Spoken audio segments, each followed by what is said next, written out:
We come on official business of the Vampire Court of the Western United States and its undisputed leader, Charles Vaughn," Brian said, his tone very formal. "We are not here to attack you."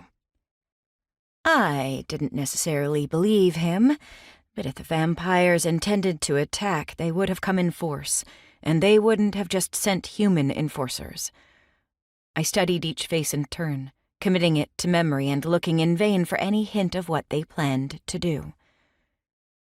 "You're on private property," Sean said, his voice cold. "You need to leave immediately." "We'll leave as soon as our mission is fulfilled." Adri stood beside her brother. She held 2 thick sealed envelopes embossed with red wax and the seal of the court. "Our mission is to give you these documents. May I approach you and your consort to hand them over?" Sean studied the envelopes and the woman holding them. I imagined he was trying to detect signs of danger.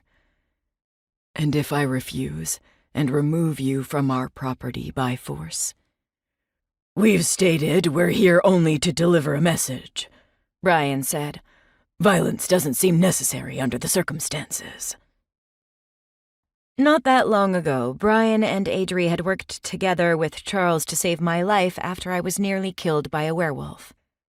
Looking at them now, however, those days seemed long ago. That made me a little sad. I'd never thought of them as friends, but we'd been friendly. "What's the message?" Sean asked. "You have 10 seconds to deliver it, and then get the hell out." Adri approached us with deliberate steps, keeping her hands in plain view to show she didn't have any weapons. Magic sparked brightly on my hands and coiled up my forearms.